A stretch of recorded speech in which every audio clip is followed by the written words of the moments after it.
කොස් මැල්ලුම් පොලොස් මැල්ලුම් කාලා තියෙන ගොඩක් දෙනෙක් මේ ගස්නපු මැල්ලුමත් කාලා ඇති. හරිම රස මැල්ලුමක් තමයි ගස්නපු මැල්ලුම කියන්නේ. මේක කනකොට තවත් සැර හොද්දක් තිබ්බනම් හරිම රසයි.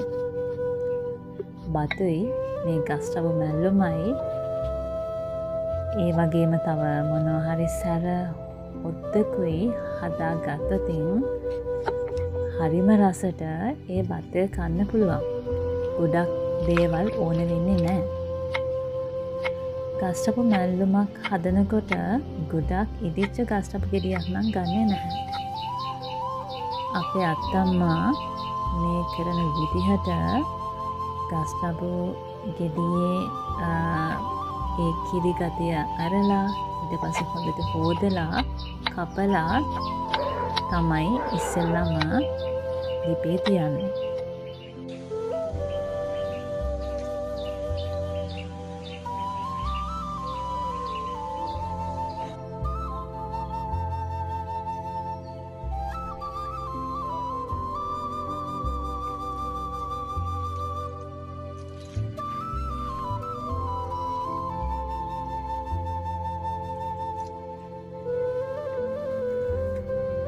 ගස්නපු මැල්ලුම රස වෙන්නේ ඒකට දාන මේ කුළුබඩු පොල් මිශ්‍රණය නිසා.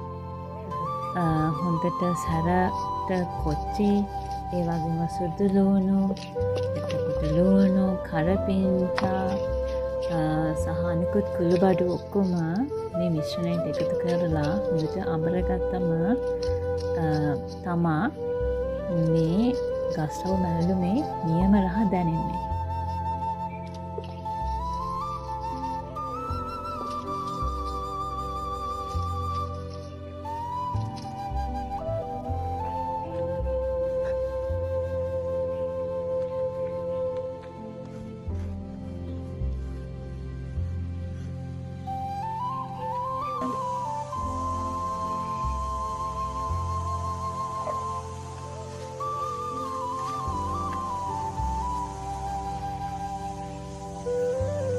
අත්තම්මා ඒ හදාගත්ත මිශ්‍රණය අර ලිපේ තිබ්බ ගස්නපු කෑලි වලට එකතු කරලා හොඳට